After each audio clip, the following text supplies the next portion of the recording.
Hello, this is Borna from Borna.tv, and today I want to talk about Apple. Apple had a media event today talking about some of the new services they're going to be offering on the iOS platform and on Mac. Despite what you may think, Apple is not new to services. Remember Me.com, iDisk, and recently Apple Music. These are all services that Apple has provided to you, the iOS user. On top of some quality of life additions to the original Apple News program, Apple has provided a new service called Apple News Plus. This service is heavily based on magazines and offers a one-stop shop for subscriptions to a multitude of magazines. And not just any magazines, very popular magazines such as Entertainment Weekly, ESPN, GQ, Health, PC Gamer, PC Magazine, Oprah Magazine, Time, People, Sports Illustrated.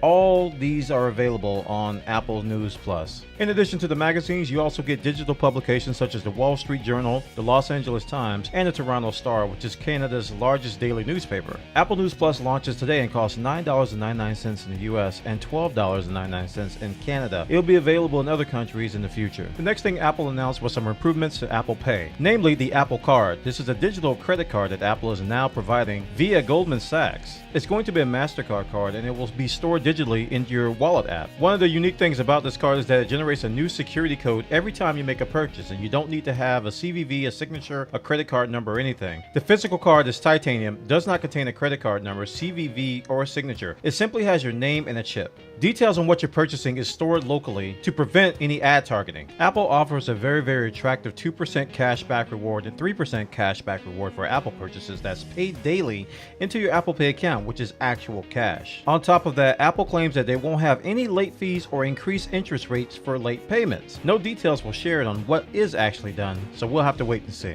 Apple also announced a gaming service called Apple Arcade. This subscription service includes access to over 100 new and exclusive games that can be played both offline and online across the iOS devices. So if you have an iPhone, iPad, Mac, or Apple TV, these games can be played on there under one subscription fee with family sharing support. Apple Arcade will launch in fall of 2019 in more than 150 countries on iOS, macOS, and tvOS. No price was given on the subscription service, but I imagine it'll be between $5 and $10.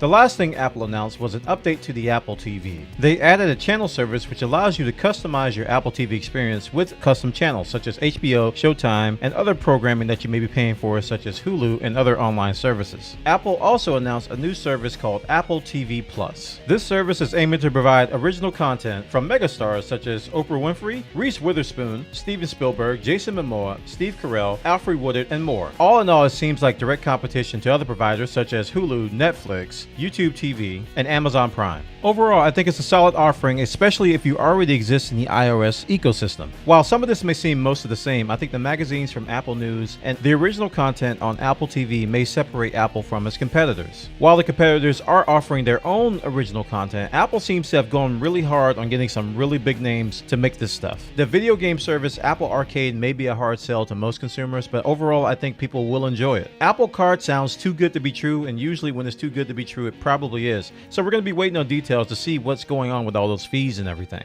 Kind of a strange event from Apple, as we've never seen such a service-focused thing before from them. I think this points to the future of the company and where they're going. This is Borna from Borna.tv, and this is the Apple March event about all these services from Apple. Take care and have a great day. If you enjoy the content, please click that subscribe button and ring the bell for updates, and also join my Patreon at patreon.com/Borna. This is how I make my living, and you guys make it happen. Thank you so much.